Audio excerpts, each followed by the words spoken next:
Good evening, nerds. What's up? It's Fana. It's time for some Legacy of the Void action.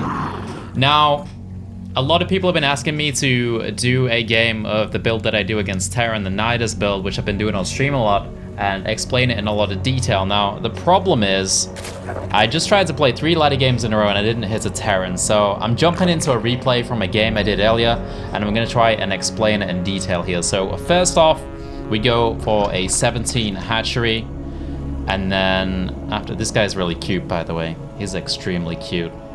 And then after that, we go for an 18 pole and then a 19 gas. Now, this is the most efficient way I've found of opening up in Legacy of the Void. For gas openers, at least, I still think the Extractors Bandit I did a video on a while ago works pretty damn... And I'm joking here. It's a good joke, man. I got the XD going on. The Extractors Bandit is still great for the gasless opener, but this Nydus has just been doing so well in ZvT, especially since the tank drop nerf. Not many people have been going tank drop. That's one of the things that shut it down before the patch.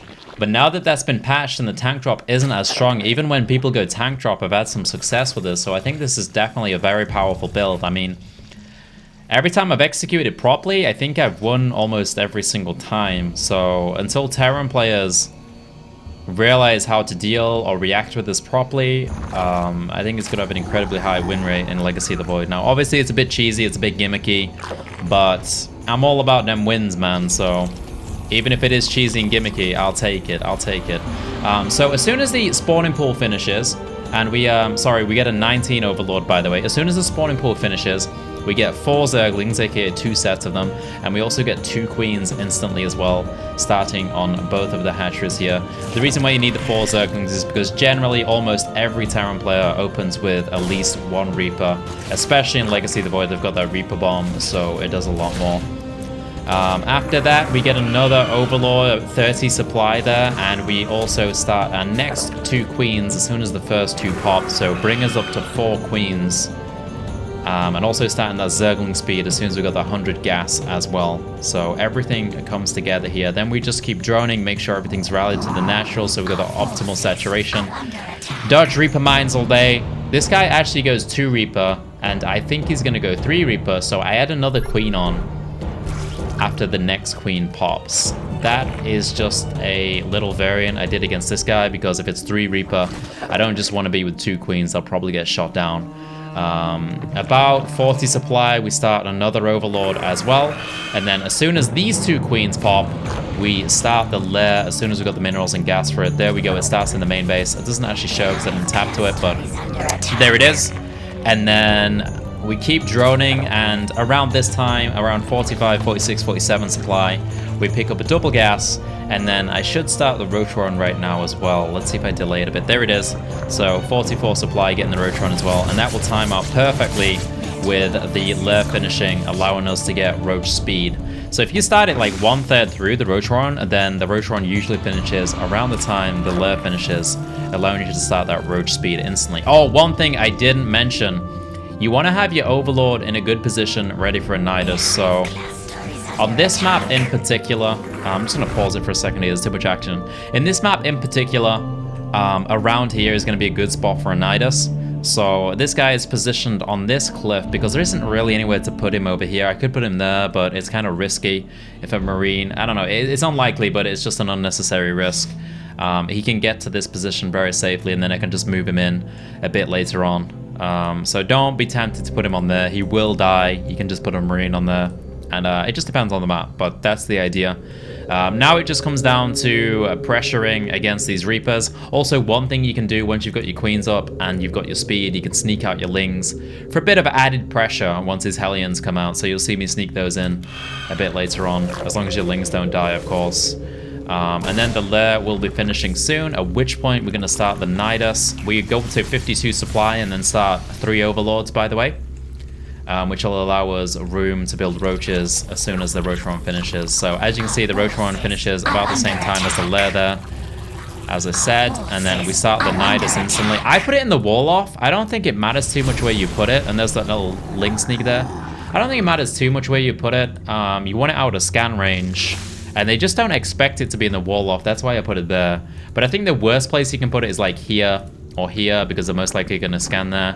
Somewhere crazy to put it where they will never see it. It's there, but it's a bit far away, so it's a bit weird. And then as soon as everything's going, we get the roach speed. As soon as the lair finishes, we start pumping roaches. We pull 2 queens off of the... we pull the 2 queens off of the injecting, and I should start 2 more queens now so that I can inject as the Nydus goes up. But that gives us 4 to 5 queens total. And as you can see, I only put down 2 creep tumors. That's to build up transfuse on these queens so I can transfuse as soon as I pop out of the Nydus. And I also started an overseer over here ready to go in as soon as the Nydus finishes. And then it just becomes, you get these high energy queens in first, make sure they go in first. And then the roaches follow behind that. Let's make sure I do start the extra queens here, because you definitely do need them to keep the injects going. Otherwise, you're going to run out of larvae during the attack. Yeah, there we go. There's one of the queens. I should start a second one. Let's see if I mess up. I mess up. But Nydus goes down. Now, the choice of where to put this is quite important. I like to put it right on the production. Because the thing is... And if you didn't know, the Nydus is invulnerable in Legacy of the Void while it's constructing. The thing is, why would you want to put it over there? It's going to take your units longer to get over here. It's going to take your creep spread longer to get over here.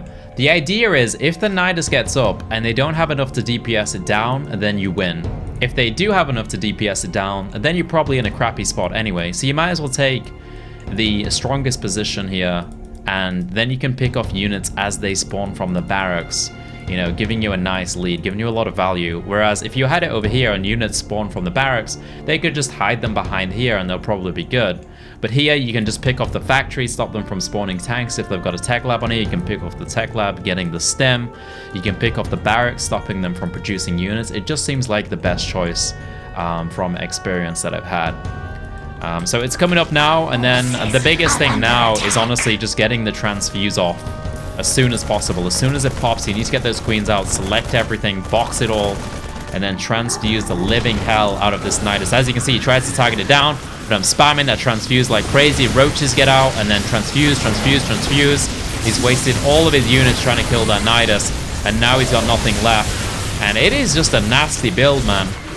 That invulnerable Nydus is very, very powerful, so... yeah, whoa. That pretty much sums it up right there. And if this game was to go on any further, he just GG's out here. I would spread creep. I would probably, I don't know, the reactors on the factory, so I'm not too scared about that. If that was a tech lab and tanks were coming out of here, I would probably focus the factory down first. But in this case, probably going to focus down the tech lab on there. I mean, I don't know from my point of view that it's just about to finish. And then I'll focus down the reactors to stop the production of that. And then probably just the barracks after that, or the starport. Maybe try and sneak 1 or 2 roaches there, or 1 or 2 roaches there. And then just keep rallying everything into the Nydus. As you can see, my rally point's just going straight into there. You can also wall off at the natural if you think he's going to do a Hellion run by to save you from that. That's also one good reason to put the Nydus in the wall off. And that's about it. If you don't think you can do the damage, then you just give up on it and try and expand. But it is a pretty hefty attack, so if you don't do real damage with it, you're probably going to be in a lot of trouble.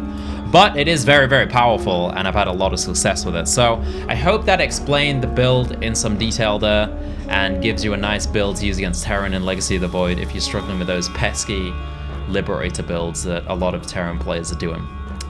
Hope you enjoyed the video, guys. I'll see you nerds tomorrow. Thanks for watching. Peace, guys.